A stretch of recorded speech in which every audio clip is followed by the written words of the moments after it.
President-elect Donald Trump's pick to lead the FBI is former national security official Kash Patel. What a strange man he is. Patel is a Trump loyalist who's vowed to come after Trump's enemies, including people in the media. A number of high-level Senate Republicans have already indicated their willingness to get behind the choice, but others not so much. It's a real mixed bag on this guy. By the way, he has to fire Chris Wray, who was appointed by Trump to a 10-year term. So Chris Wray shouldn't be out of office until 2027. It's alarming a lot of people.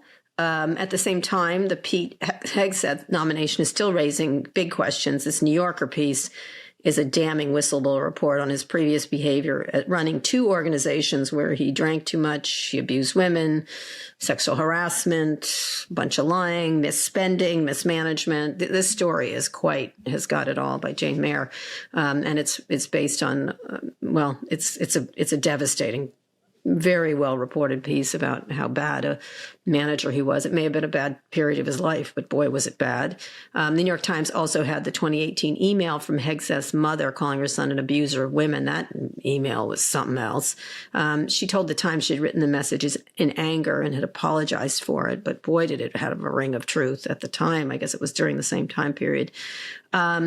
What do you think? I thought the mother thing had mixed feelings on it. The New Yorker piece, I do not. It's really, he's a bad manager. And again, he could be going through a difficult period, but this, if you recall, John Tower, the womanizing and the sexual and the drinking was a big issue and sort of scuttled his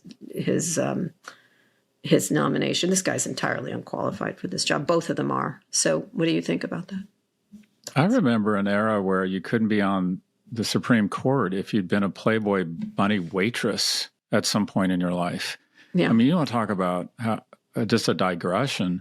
Mm-hmm. First off, Patel, he said that he wants to go after the former head of the CIA. He says that he wants to prosecute and put in prison, people who weren't supportive of Trump. He's called, and at the same time, he's found time to write kids' books about Trump. This is an odd person. And then Director Wray is an outstanding individual. This is someone I am so impressed by this guy. Every time he gets in front of Congress, it's one of those rare moments where you can't tell if he's a Republican or he's a Democrat. He's just trying to do his goddamn job. And by the way, in my opinion, reflected well on Trump. And everyone in those panels, they actually have a productive session because they realize this guy is loyal to the flag, first and foremost. And the other thing that's so dangerous, so I'll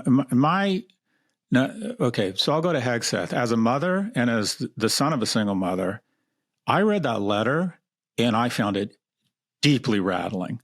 One, I was sad and I didn't know how comfortable I felt about it being made public.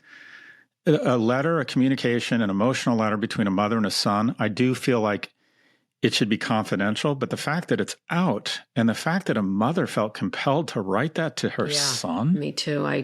Jesus Christ. Did it have a ring of truth? It absolutely did. It was beautifully written. It was also beautifully written, by the way. It wasn't emotional. It actually was, my son sucks, right? I can't imagine, right? Yeah, it pains me to say this. Right. It rattled me beyond belief. I thought, I would write that letter if my son behaved like that, but I would feel sick to my fucking stomach for doing it. But I would have written that letter if my son behaved like this. I can't imagine getting that letter from my mother. Mm-hmm. I can't imagine, it would devastate me so much that I can't imagine writing it. I can't imagine reading it. And Peter Hegseth, by the way, an outstanding soldier, deserves the Bronze Stars he was given. He should not be in the running for this position. Did you read the New Yorker piece? It was disturbing on every level. The ending is really chilling. And the attempts to try to attack there's dozens of people making these allegations. It's not and they're all conservative, every one of them. And they're trying to say this person had created fake rape allegations, this woman who accused him of raping her.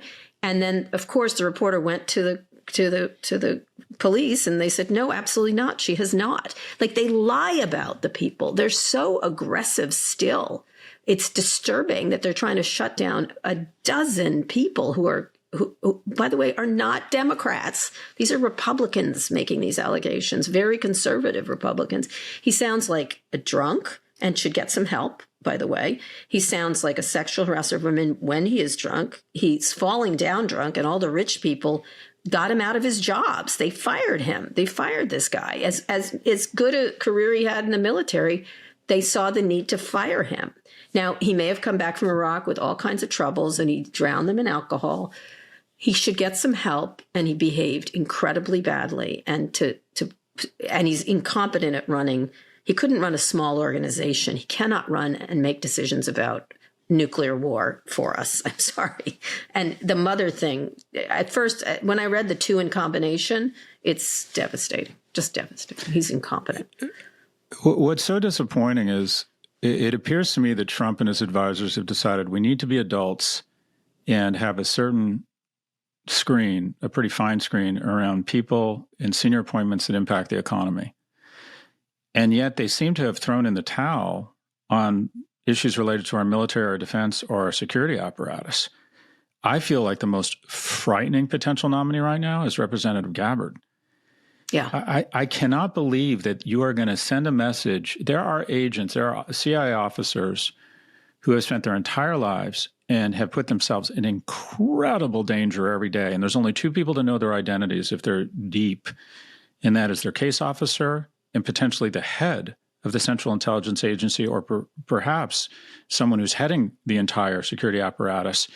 Mm-hmm. And do you really believe that Representative Gabbard might not believe at some point to forward your names and your identity to these people because under some sort of... I would be like, Haley's okay, spoken out folks, against her. It is time for me. It is time for you to bring me back and give me my retirement, because I believe that one of the things, I believe this is true of Director Wray. I believe this was true of George Bush when he was running the CIA. I think these case officers, quite frankly, these spies and these assets and these FBI officers or agents, they have to believe that this person would die for me, that this person would put himself or herself in harm's way before letting me be in harm. And I think all of those people met that qualification. They were deathly concerned about their safety. They put the safety of these people ahead of others. And I don't believe that is true of Representative Gabbard. In addition, you want to talk about real harm to our national security. No one nation can fight the rest of the world on its own. And this level of arrogance that we have enjoyed because of our prosperity and this America First kind of macho has given us the impression that we don't need the cooperation of our allies to prevent terrorism, to prevent theft of our intellectual property. And guess what? The European economy is just as big as ours. And the Mossad, MI6, guess what? The French Secret Service, they are very good at what they do. And on really sensitive issues around bioweapons, around terrorism, we cooperate, we coordinate, and we share information, because guess what? We have mutual shared interests. In addition to that, we trust each other. Do you think these folks are going to share information with these folks? No, I think that all three of them, I got to say, Kash Patel, Pete Hegseth, and Tulsi Gabbard are, and by the way, one of the things I did when I was looking at them was find the other people that were in line. Every one of them was acceptable. Like, they're not my favorites, but they were certainly competent. Like, the other names being bandied about, they were fine. They're just Republicans, and they're a little more conservative than I care to have. You know, a little more aggressive, a little less, little too America First for me, a couple of them. But, nobody, not having allies, anti-ally. Okay, I see it. That's a point of view. These people, one is absolutely incompetent and has a real problem with women in a creepy, creepy way, and has a drinking problem, which he may or may not have taken in hand. I have no idea. And can't run anything, by the way. It's just good. He's a good soldier. Otherwise, no thank you. The second one is insane. Kash Patel seems insane. And the other one feels like a Russian asset. And the fact that he had good people and picked these guys, and then also Matt Gaetz, who they managed to get rid of, is just such a ridiculous.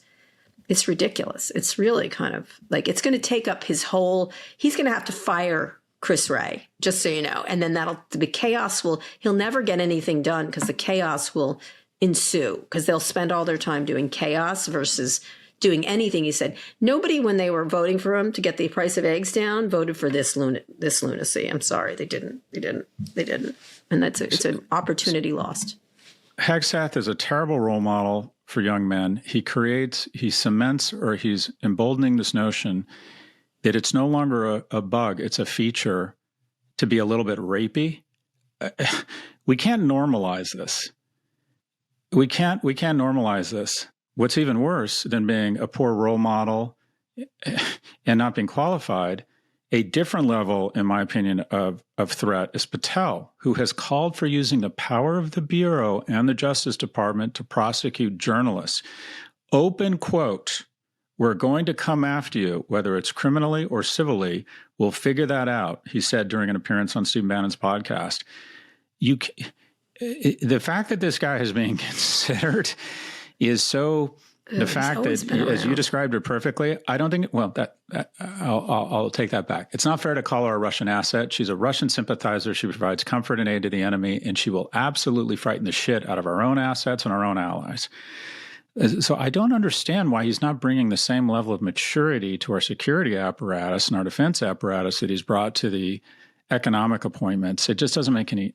It doesn't make any sense to me. I think he just something happens late at night with him. Maybe he's taking ketamine with Elon or something. In any case, we'll see what happens here, but it's disturbing. I would recommend reading the mother's letter, as disturbing as along with the story from the New Yorker for Hegseth, that's for sure. And I'm looking forward to the Kash Patel story, which is going to be just worse, I think, in a different way, and the Tulsi Gabbard stories.